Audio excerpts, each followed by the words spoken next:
என் ஆத்துமா உம்மை வாஞ்சித்து கதறுது. எப்படி கதறுதான் உதாரணம் சொல்றாரு.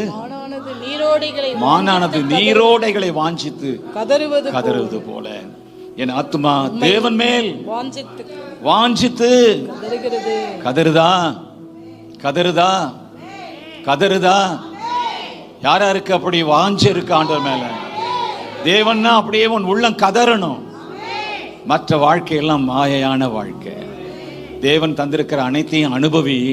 ஆனா இந்த உலகத்துல கர்த்தரை அறிந்து கொள்ளுகிறதும், அவர் அன்பை புரிந்து கொள்ளுகிறதும், அவரை நேசிக்கிறதும், அவர் மேல வாஞ்சியா இருக்கிறது போல இன்பமான வாழ்க்கை, நிம்மதியான வாழ்க்கை, இளைப்பாறுதலான வாழ்க்கை, ஒரு வெற்றிகரமான வாழ்க்கையை எங்கேயுமே பார்க்க முடியாது.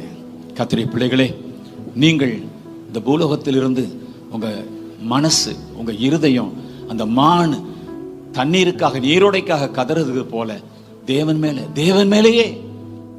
மேலேயே என்று அடுத்த வசனத்தை சொல்றேன். ஆத்துமா தேவன் மேல், ஜீவனுள்ள தேவன் மேலேயே தாகமாய் இருக்கிறது. எப்பொழுது எப்பொழுது எப்பொழுது உமது சந்நிதியில் அவன் எப்பொழுது விடியும். இங்கே தாவீது எப்பொழுது ஆலயத்துக்கு போவேன், தேவனை சந்திப்பேன், அவர் வார்த்தையை கேட்பேன். இதுதாங்க உங்களிடத்துல ஆண்டவர் விரும்புகிறது. கிறிஸ்து அப்படித்தான் இருந்தாரு.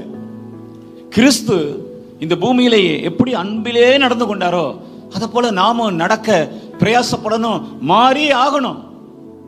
அந்த அன்பு நம்ம இருந்து வெளிப்பட்டே ஆகணும். அப்படி இல்லைன்னா எவ்வளவு உயரமா நீங்க போனாலும், உயரத்திலிருந்து விழுகிறவன் எவ்வளவு விபத்துக்குள்ளாய் ஜீவன் போய்விடுமோ அதை போல ஆயிடும்.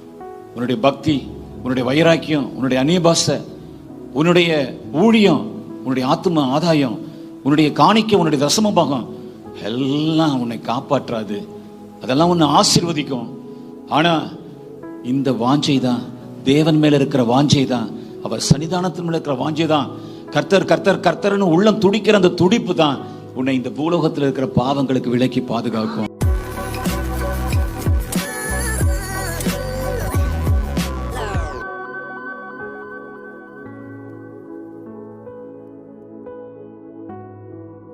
என் ஆத்துமா உம்மை வாஞ்சித்து கதறுது. எப்படி கதறுதான் உதாரணம் சொல்றாரு. மானானது நீரோடைகளை வாஞ்சித்து கதறுவது போல என் ஆத்துமா தேவன் மேல் வாஞ்சித்து கதறுதா கதறுதா கதறுதா. யாருக்கு அப்படி வாஞ்சி இருக்கு ஆண்டவர் மேல? தேவன்னா அப்படியே உன் உள்ளம் கதறணும். மற்ற வாழ்க்கையெல்லாம் மாயையான வாழ்க்கை.